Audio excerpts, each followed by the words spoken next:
ഭാരതീയ ധന്യത, ദർശനങ്ങളുടെ, നിറവാർന്ന ചിന്തകളുടെ, വിശാലമായ കാഴ്ചപ്പാടുകളുടെ വലിയ ഒരു പൈതൃക ഭൂമിയാണ് നമ്മുടെ രാജ്യം.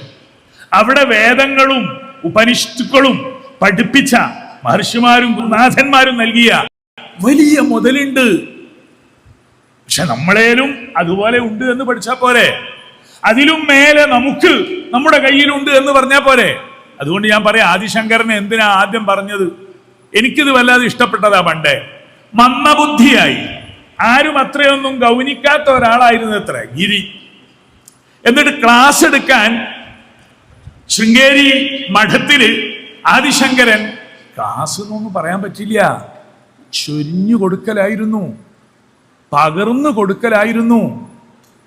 അത്തരം മഹാഗുരുക്കന്മാരൊന്നും കാതിലേക്ക് പറഞ്ഞു കൊടുത്തവരല്ല. അവരൊക്കെ മനസ്സകങ്ങളിൽ നിന്ന് മനസ്സിലേക്ക് കോരിച്ചൊരിഞ്ഞു കൊടുത്തവരായിരുന്നു. ഈ കഥയിൽ നിന്ന് നിങ്ങൾ പഠിക്കേണ്ടത്, എങ്കിൽ ഞാൻ തയ്യാറാണ്, എങ്കിൽ പരിശുദ്ധ ഖുർആനിലെ ഒരു വചനം മതി നുകരാനും പകരാനും ശ്രമിച്ചുകൊണ്ട് മനസ്സ് തുറന്നു വെച്ച് നിങ്ങൾ സ്വീകരിക്കാൻ സന്നദ്ധരായാൽ നിങ്ങൾക്ക് ലോക ജേതാവായി മാറാൻ പരിശുദ്ധ ഖുർആനിലെ ഒരു ശകലം മതി, ഒരു ഗുരുനാഥന്റെ ഒരു നല്ല നോട്ടം മതി, ഒരു പാഠപുസ്തകത്തിലെ ഒരധ്യായം മതി. എല്ലാം കൂടെ ഒന്നും പഠിക്കണ്ട.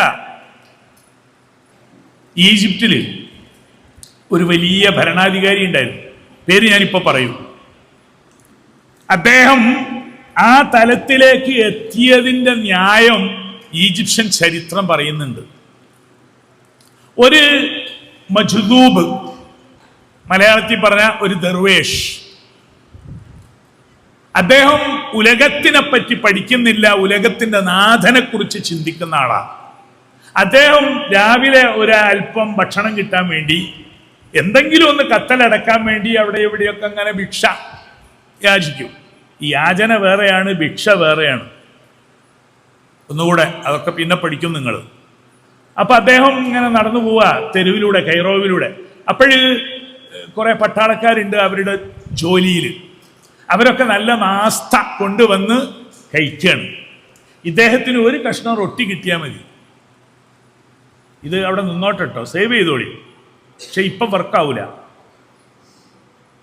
ഇത് മനസ്സിലവിടെ വെച്ചോളി എല്ലാവരും. സേവ് ആവൂല, സേവ് ആവൂ ഇൻഷാ അല്ലാഹ്. ഞാൻ ആ സോഫ്റ്റ്വെയറും കൂടെ തരാം, അതിൻ്റെ ആപ്ലിക്കേഷനും കൂടെ തരാം. ഈ ദർവേഷ് ഇങ്ങനെ നടന്നിട്ട് ഒരു കഷ്ണം പത്തിരി തരുമോ? ഈജിപ്ത് മഹാരാജ്യം നിങ്ങൾക്ക് തരാം. ഇങ്ങനെ കണ്ട് നാം മറന്നു പോരുത്. ഈജിപ്ത് രാജ്യം ഞാൻ നിങ്ങൾക്ക് തരാം, നിങ്ങളൊരു കഷ്ണം പത്തിരി ഹുബ്സ് തരുമോ? അപ്പൊ പലരും മനസ്സിലാക്കി പുതിയ ഒരു തട്ടിപ്പാണല്ലോ, പിരിവിന്റെ പുതിയൊരു ഭാഷ. ഈജിപ്ത് രാജ്യം തരുവേ? അയാളോ? എല്ലാവരും അവഗണിച്ചു. ഇദ്ദേഹത്തിന് ഒരു കഷ്ണം പത്തിരിയാ വേണ്ടത്. ഇതാരാ ആള്? മേൽ ലോകവുമായി സമ്പർക്കപ്പെട്ട ആളാ, ഒരു ദർവേഷാണ്. ഈ ലോകത്തെ പരിപാലിക്കുന്ന റബ്ബായ അള്ളാഹുവിലേക്ക് മനസ്സ് കണക്റ്റഡായ ആളാ. ഇത് നിങ്ങൾ ഉള്ളിൽ വെച്ചോ. ഇങ്ങനെയൊക്കെ ആളുകൾ അവിടെ ഇവിടങ്ങളിലൊക്കെ ഉണ്ട്. കർഷകരിലുണ്ട്, മത്സ്യക്കച്ചവടക്കാരിലുണ്ട്, ബാർബർമാരിലുണ്ട്, ഓട്ടോ ഡ്രൈവർമാരിലുണ്ട്. ആരെയും നിസാരപ്പെടുത്തല്ലേ. ഈ പട്ടാളക്കാരിൽ ഒരാൾ പോലും അദ്ദേഹത്തെ മാനിച്ചില്ല, അദ്ദേഹത്തിന്റെ വാക്ക് ചെവിയോർത്തില്ല. പക്ഷേ ഒരു ചീന്ത് പത്തിരി തന്നാൽ ഈജിപ്ത് മുഴുവൻ തരാമെന്ന് ഒരു മുഹമ്മദ് അലി എന്ന പേരുള്ള പട്ടാളക്കാരൻ കേട്ടപ്പോ അദ്ദേഹം ഇങ്ങനെ ചിന്തിച്ചു, ആ പറയുന്ന ആളുടെ മുഖത്തൊരു സത്യസന്ധത ഉണ്ടല്ലോ. ഈജിപ്ത് ഒന്നാകെ കിട്ടാൻ ഒരു പത്തിരി കൊടുത്താൽ മതി, സത്യാവോ? സലീം കുമാറിന്റെ ഒരു കഥ ഉണ്ട്. ബിരിയാണി കൊടുക്കുന്നുണ്ടെങ്കിലോ ആരും ചിരിക്കുന്നില്ല. അതിൻ്റെ അർത്ഥം സലീം കുമാറിന്റെ അത്രയും മനോഹരമായൊരു വിറ്റ്. അപ്പൊ ഇവിടുത്തെ സിലബസിലാവുന്നില്ല. സലീം കുമാർ എന്ന് പറയുമ്പോൾ തിരിഞ്ഞോ? ഇന്ത്യൻ പ്രധാനമന്ത്രി. ഞാൻ ഇന്ന് ചെറിയ പ്രതിസന്ധിയിലാണ് സത്യത്തിൽ. ഇവിടുത്തെ കുറെ സ്റ്റാഫ്, കുറെ അധ്യാപകർ, കുറെ സുഹൃത്തുക്കളൊക്കെ പ്രായമുള്ള നല്ല പക്വതയുള്ള വിദ്യാഭ്യാസമുള്ള ആളുകൾ. അവരിപ്പോൾ കക്കാട് ഉസ്താദിന്റെ പ്രസംഗം ഒന്ന് കേൾക്കണം എന്ന് വിചാരിച്ചിരിക്കുക. ഞാൻ അവരെ ലക്ഷ്യം വെച്ച് വല്ലതും ആഴമുള്ളതോ മറ്റോ പറഞ്ഞാൽ നിങ്ങളോട് പറയേണ്ടത് പറഞ്ഞാലോ അവര് ഉസ്താദ് എന്താ സലീം കുമാറിനെയൊക്കെ പറയണത്, അബുൽ കലാമിനെയൊക്കെ അല്ലേ പറയേണ്ടത്. എനിക്കിഷ്ടപ്പെട്ടതേ ഞാൻ പറയൂ. സലീം കുമാർ പറഞ്ഞത്ര ബിരിയാണി കൊടുക്കണുണ്ട് അവിടെ പോയിക്കോളിയും. ഞാൻ അതിന്റെ ക്ലിപ്പ് കേട്ടതാ, വെറുതെ ചാമ്പ്യത. ഇതിങ്ങോട്ട് കേട്ടപ്പോഴേക്ക് വിശ്വാസികളായ ലോകം ഓടി. ബിരിയാണി കൊടുക്കുന്നുണ്ടെങ്കിൽ എല്ലാവരും ബിരിയാണി കഴിക്കാൻ ഓടുക.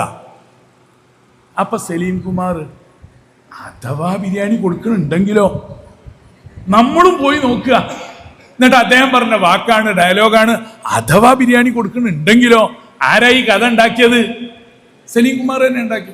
ഇപ്പൊ ഇത് എന്തെങ്കിലും ജീവിതത്തിൽ ഒരിക്കലെങ്കിലും ഇത് മൊബൈലെങ്കിലും കണ്ടവരോ കേട്ടവരോ ഒന്ന് കൈവയ്ക്കുക ഇല്ല. അതിന്റെ അർത്ഥം എന്താ പറയുക? നിങ്ങളൊക്കെ ന്യൂ ജനറേഷനാണ്, നമ്മളൊക്കെ പഴയ കാലത്ത് കണ്ടതാ. ശരി, ഇത് ഞാൻ വെറുതെ പറഞ്ഞ് സമയം കളഞ്ഞതല്ല. ചില കാര്യങ്ങളൊക്കെ കേൾക്കുമ്പോൾ നമ്മൾ ആലോചിക്കണം. അഥവാ ബിരിയാണി കൊടുക്കുന്നുണ്ടെങ്കിലോ നഷ്ടപ്പെട്ടുകൂടാ. എനിക്കത് നേടിയെടുക്കണം, എനിക്കത് സമാർജിക്കണം. ഈ മുഹമ്മദ് അലി എന്ന പട്ടാളക്കാരൻ പെട്ടെന്ന് പറഞ്ഞത്രേ, അദ്ദേഹത്തിന്റെ മുഖത്ത് എന്തോ ഒരു സന്തോഷമുള്ള മുഖാണ്. അദ്ദേഹം വേഗം തനിക്ക് വിധിക്കപ്പെട്ട ഖുബൂസ് എടുത്തുകൊണ്ട് വേഗം ഓടിച്ചെന്നു ഈ ദർവേഷിന് സമ്മാനിച്ചു. ദർവേഷ് ഖുബൂസ് ഒരു കൈ കൊണ്ട് വാങ്ങിയിട്ട് അദ്ദേഹത്തിനെ ആശീർവദിച്ചിട്ട് പറഞ്ഞു, ഈജിപ്ത് മഹാരാജ്യം മോനെ നിനക്ക് കിടക്കട്ടെ. ആ മുഹമ്മദ് അലിയാണ് ഇന്ന് ഈജിപ്ഷ്യൻ ചരിത്രത്തിൽ ഏറ്റവും പ്രസിദ്ധനായ മുഹമ്മദ് അലി പാഷ. കൈറോവിൽ പോയാൽ ഇന്നും വലിയ കോട്ടയുണ്ട്, മുഹമ്മദ് അലി പാഷയുടെ കോട്ട. അറിയപ്പെട്ട ഭരണാധികാരിയായി മാറി. ആഴമുള്ളവര് പറയുന്നു, ചരിത്രബോധ്യമുള്ളവര് പറയുന്നു, ആ ദർവേഷിന്റെ ഗുരുത്വമാണ് ആ ഒരു സെക്കൻഡ് നേരം അദ്ദേഹത്തോട് കാണിച്ച സ്നേഹത്തിന്റെ, സമർപ്പണത്തിന്റെ അർപ്പിച്ചു അദ്ദേഹം. അതിന്റെ പേര് മലയാളത്തിൽ നമ്മുടെ ഉമ്മയും ബാപ്പിയൊക്കെ പറയണത് കുരുത്തന്ന. കുരുത്തം അറിയില്ലെങ്കിലും കുരുത്തം കെട്ടോനെ നിങ്ങളൊക്കെ അറിയില്ലേ? അത് നമ്മൾ എപ്പോഴും കേൾക്കുന്ന ഡയലോഗാ, കുരുത്തം കെട്ടോനെ. ഗുരുത്വം എന്നാണത്. ഈ ഗുരുത്വം എന്ന ഒരു മഹാനിധിയെ ഇന്ന് ഞാൻ ഉദ്ബോധിപ്പിക്കുന്നു ഈ വേദിയിൽ. എൻ്റെ പ്രിയപ്പെട്ട മക്കൾ ഏറ്റെടുക്കണം. അത് മാതാവിൽ നിന്നാകാം, പിതാവിൽ നിന്നാകാം, അയൽവാസിയിൽ നിന്നാകാം, ഒരു രോഗിയിൽ നിന്നാകാം, ഒരു കഷ്ടപ്പെട്ട പാവപ്പെട്ടവനിൽ നിന്നാകാം, ഒരു ശരിയായ ഗുരുനാഥനിൽ നിന്നാകാം, എന്തിനധികം നമ്മളുമായി സമ്പർക്കപ്പെടുന്ന ഒരു യാചകനിൽ നിന്നാകാം. അവരുടെ മനപ്പൊരുത്തത്തിൽ നിന്നുണ്ടാകുന്ന ഒരു ആശീർവാദത്തിന്റെ പേരാണ് ഗുരുത്വം. ഏതെങ്കിലും ഒരു നല്ല നിമിഷത്തിൽ ആരെങ്കിലും ഒരാള് നിനക്ക് അങ്ങനെ സൗഭാഗ്യം വരട്ടെ എന്ന് ആശംസിച്ചിട്ടുണ്ടെങ്കിൽ നിങ്ങൾ സന്തോഷിക്കുക. വീണ്ടും പറയുന്നു, അത് ഉസ്താദുമാരും ആവാം, മാഷുമാരും ആവാം. നമ്മൾ എവിടെയോ ഒരു പാവപ്പെട്ടവന് ഒരു 10 രൂപ കൊടുത്തു, ഒരു യാചകന് മുഖത്ത് നോക്കി പറഞ്ഞു, പടച്ചോൻ സഹായിക്കട്ടെ, അല്ലെങ്കിൽ ഈശ്വരൻ നിനക്ക് കൃപ തരട്ടെ. ആ ഒരൊറ്റ വാക്കിൽ നിന്ന് വിസ്ഫോടനമായി വരുന്ന ഒരു സംഭവത്തിന്റെ പേരാണ് തൗഫീഖ്. വിശാലമായി പറയേണ്ടതാണെങ്കിലും ഈജിപ്തിലെ മുഹമ്മദ് അലി പാഷ എന്ന മഹാചക്രവർത്തി ഈ തലത്തിലേക്ക് ഉയരാനുണ്ടായ അദ്ദേഹത്തിന്റെ ചരിത്രപരമായ നിയോഗം ഈ ഒരു കാരണത്തിൽ നിന്നായിരുന്നു എന്ന് നിരവധി പുസ്തകങ്ങളിൽ നിന്ന് ഞാൻ വായിച്ചിട്ടുണ്ട്. ഇനി നമുക്ക് ഭാരതത്തിലേക്ക് തന്നെ വരാം. ശങ്കരാചാര്യരുടെ എല്ലാവരും അറിയാം, അദ്വൈത സിദ്ധാന്തവും ഭാരതത്തിലെ ഉയർന്ന ദർശനങ്ങളുടെ വക്താവായിരുന്നു ആദിശങ്കരൻ. ശങ്കരാചാര്യർ ഈ ലൗകികമായ ദർശനത്തിൽ അവതരിപ്പിച്ച ചിന്തകളൊക്കെ വളരെ ഉത്കൃഷ്ടമാണ്. ഇനി ഞാൻ അങ്ങോട്ടൊന്നും പോകുന്നില്ല. അദ്ദേഹത്തിന്റെ ശിഷ്യന്മാരൊക്കെ ഉയർന്ന ജ്ഞാനികളാണ്, വലിയ പ്രതിഭാധനന്മാരാണ്. ഈ ഗിരി എന്ന് പറയുന്ന ആളാണെങ്കിൽ ഒരു 5 മിനിറ്റ് കുറവാന്നൊക്കെ പറഞ്ഞ് കളിയാക്കുമായിരുന്നു അത്രേ. ഞാൻ ഇതിലൊക്കെ വിശ്വസിക്കുന്ന ഒരാളാണ്. ഇത് ഭാരതീയമായ ചരിത്രത്തിലൊക്കെ ഉള്ളതാണ്. അങ്ങനെ സ്വാമിജി ആണെങ്കിലോ ശങ്കരാചാര്യർക്ക് ഈ കുട്ടിയെ വലിയ കാര്യമാണ്. കുറച്ച് 5 മിനിറ്റ് കുറവാന്നൊക്കെ ജനങ്ങൾ പറഞ്ഞാലും അത് വല്ലാതെ അങ്ങോട്ട് അംഗീകരിക്കും. എന്നാൽ അദ്ദേഹം എന്താ സ്വീകരിച്ചത്? ഗുരുകൃപയ്ക്ക് വേണ്ടിയുള്ള പരിശ്രമം. എല്ലാവരും പുസ്തകങ്ങൾ, വേദങ്ങൾ, ഉപനിഷത്തുക്കളൊക്കെ മനഃപ്പാടമാക്കുന്ന സമയത്തും ഗിരി എന്ന മോൻ ഗുരുനാഥനെ സേവിക്കും. ശങ്കരാചാര്യരുടെ വസ്ത്രം അലക്കി കൊടുക്കുക, തൊട്ടപ്പുറത്തെ പുഴയിൽ പോയി, കാലടിയൊക്കെ അറിയാലോ, ശൃംഗേരിയിലുമുണ്ട് പുഴ, അവിടെയൊക്കെ ചെന്ന് ഗുരുനാഥന്റെ വസ്ത്രം അലക്കി കൊടുക്കുക, അദ്ദേഹത്തിന് ആവശ്യമായ കാര്യങ്ങൾ ചെയ്യുക. അദ്ദേഹം ജ്ഞാന തപസ്സിലിരിക്കുമ്പോഴും ഗുരുവിന്റെ ശരീരസുഖത്തിനു വേണ്ടി സേവിക്കുക. ഇന്നത്തെ പ്രസംഗത്തിലൊന്നും ഇത് വരാത്തത് കൊണ്ട് ഞാൻ ആ വിഷയം തിരഞ്ഞെടുത്തതാ. ഗുരുവിന്റെ ശരീരത്തിനെ സേവിക്കുക, അദ്ദേഹത്തിന് ആഹാരം സമയത്തിന് കൊടുക്കുക, അദ്ദേഹത്തിന്റെ ആവശ്യങ്ങളെ കണ്ടറിഞ്ഞു കൊടുക്കുക. ഇവിടെ നിങ്ങൾ ഗുരു എന്നുള്ളിടത്ത് എന്ത് വെക്കണോ? ഉമ്മാന്ന് വെച്ചോ. ഇന്നത്തെ ക്ലാസ് ഫലപ്രദമാവണമെങ്കിൽ എന്ത് വേണം? ഉമ്മയുടെ ആവശ്യം കണ്ടറിഞ്ഞ് ചെയ്യുക, ബാപ്പായുടെ ഉദ്ദേശത്തിനനുസരിച്ച് നീങ്ങുക. അയൽവാസിയായ ഒരു പാവപ്പെട്ട മനുഷ്യനുണ്ട്, അയാളുടെ ആഗ്രഹം കണ്ടറിഞ്ഞ് ചെയ്യുക, പറയുന്നതിന് മുൻപ് ചെയ്യുക. ഈ ഗിരിയുടെ ചരിത്രം പറയുന്നത്, ഒരിക്കൽ ക്ലാസ്സിലിരുന്നു. അപ്പോഴ് ശങ്കരാചാര്യർ ദർസ് തുടങ്ങുന്നില്ല. ഉപനിഷത്ത് വ്യാഖ്യാനത്തിലെ തത്വമസി പഠിപ്പിച്ച ആളല്ലേ. ഇത് ഇന്നെ സ്വാധീനിച്ച ഒരു സംഭവമായതുകൊണ്ട് ഞാൻ പറയാം. ശങ്കരാചാര്യർ പറഞ്ഞു, എവിടെ നമ്മുടെ ഗിരി? അവൻ വന്നില്ലല്ലോ. അപ്പം മിടുക്കന്മാര് പറഞ്ഞു, അവർക്ക് എന്തൊരു പേരുണ്ടല്ലോ, പഠിപ്പിസ്റ്റുകൾ. അയാളെ കാത്തിരിക്കുക ക്ലാസ് തുടങ്ങാൻ. അയാൾ 5 മിനിറ്റ് കുറവുണ്ടായാലും ലാഭാ മക്കളെ, 5 മിനിറ്റ് കൂടിയാലും ലാഭാ. നോർമൽ ആയാലാ കുഴപ്പമോ. ഇതൊന്നും തിരിയൂല, കുറച്ച് കഴിയുമ്പൊക്കെ തിരിയും. പക്ഷെ വല്ലാത്ത പരിഹാസം സദസ്സിൽ നിന്ന് മിടുക്കന്മാരെന്ന് തോന്നുന്ന വലിയ വലിയ ശിഷ്യന്മാര് പറഞ്ഞപ്പോൾ ഗുരുവിനങ്ങ് തോന്നിയത്രേ, ആ കുട്ടിക്ക് എന്തെങ്കിലും സമ്മാനിക്കണം. ഭാരതീയരായ ഹൈന്ദവ വേദാന്തികളൊക്കെ സമ്മതിക്കുന്ന ഒരു കഥയാണിത്.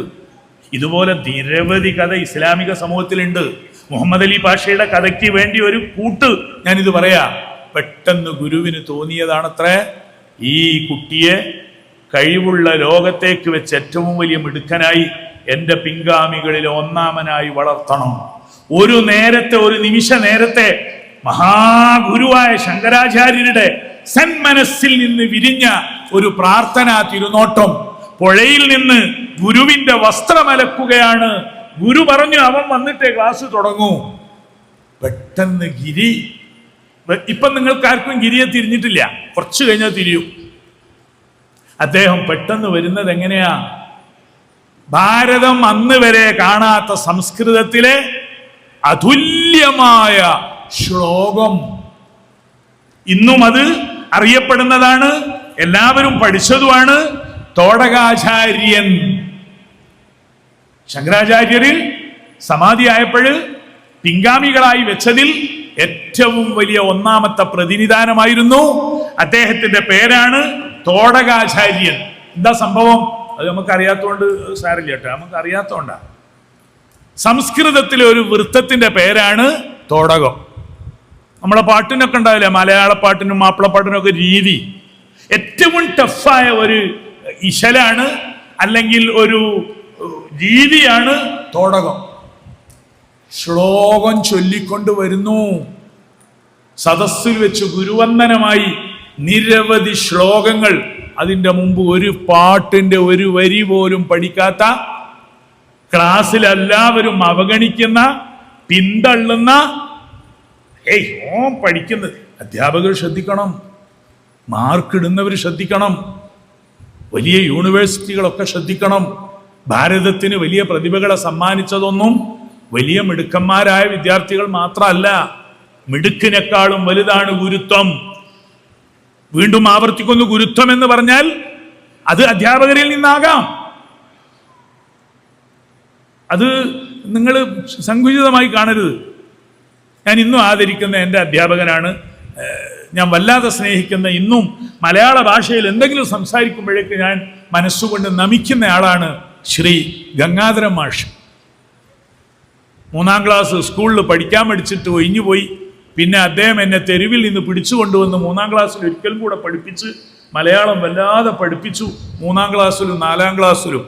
ആ ഗംഗാധര മാഷയുടെ ഗുരുത്വമാണ് ഈ വിനീതൻ 4-ാം ക്ലാസ് വരെ ആകെ പോയിട്ടുള്ളൂ. ഇന്നും മലയാളം പറയാൻ തെറ്റുകൂടാതെ ചിലതൊക്കെ പറയാൻ കഴിയുന്നു. ഗുരുത്വം. ചിലപ്പോൾ നിങ്ങൾ ഈ സമയം നഷ്ടമായി എന്ന് കരുതരുത്. നിങ്ങൾക്ക് ഉമ്മയിൽ നിന്നത് വേണം, ഉസ്താദിൽ നിന്നത് വേണം, മാഷിൽ നിന്നത് വേണം, സദ്ഗുരുക്കന്മാരിൽ നിന്നത് വേണം. അന്ന് മുതൽ ഗിരിയുടെ പേര് തോടകാചാര്യൻ. പിന്നീട് അദ്ദേഹത്തിന് കൃപ ലഭിച്ച തോടക വൃത്തത്തിൽ ശങ്കരാചാര്യരെ സ്തുതിച്ചുകൊണ്ട് പാടിയ ശ്ലോകം ഇനി നിങ്ങൾക്കൊക്കെ അന്വേഷിച്ച് നോക്കാം. ആ തോടക ശ്ലോകത്തിന്റെ ഭംഗി ഞാനത് കുറെ അധികം പഠിച്ചു വെച്ചിട്ടുണ്ട്. ഗുരുവിനെ വന്ദിക്കുകയാണ്. എന്താ പറഞ്ഞു കൊണ്ടുവരുന്നത്? ഒരു കവിത ചൊല്ലാത്ത, ഒരു വരി പാട്ട് പാടാത്ത, പഠനത്തിൽ തീരെ മിടുക്കനല്ലാത്ത തോടകാചാര്യൻ, മഹാനുഭാവനായ ശങ്കരാചാര്യരുടെ വിയോഗശേഷം മഠാധിപതിയായി 1-ാം സ്ഥാനത്ത് നിർദ്ദേശിക്കപ്പെട്ട ആളായിരുന്നു. പിന്നെ അദ്ദേഹം നിരവധി ശ്ലോകങ്ങളും. ഇത് ഇവിടുന്ന് തുടങ്ങുന്ന എന്തിനാ? നമുക്ക് വരാം, നമ്മുടെ വീട്ടിലേക്ക് പോകാം. നമ്മുടെ ഉമ്മയുടെ കൈവശം ഉണ്ട് ഈ നിധി. നമ്മുടെ ബാപ്പാടെ കയ്യിലുണ്ട് മക്കളെ ഈ നിധി. ഇവിടെയൊക്കെ നല്ല നല്ല ബാപ്പാരുടെ, നല്ല നല്ല ഉമ്മമാരുടെ മക്കളാണ് എൻ്റെ മുമ്പിലുള്ളത്. നിങ്ങളിതൊന്ന് കൽബുകൊണ്ട് കേൾക്ക്. അവരിൽ നിന്ന് അത് സ്വായത്തമാക്കാൻ ഒരു നല്ല നിമിഷത്തിൽ അവരൊന്ന് പറഞ്ഞു കിട്ടിയാൽ മതി. പടച്ചോനെ, എൻ്റെ മോനെ കടാക്ഷിക്കണേ, എൻ്റെ മോനെ ഗുരുത്വത്തിലാക്കണേ. ഇത് ചിലപ്പോൾ നിങ്ങൾക്ക് സാമൂഹ്യ പാഠത്തൊന്നും സയൻസ് പാഠത്തൊന്നും ഒന്നും കിട്ടൂല ഈ ക്ലാസ്.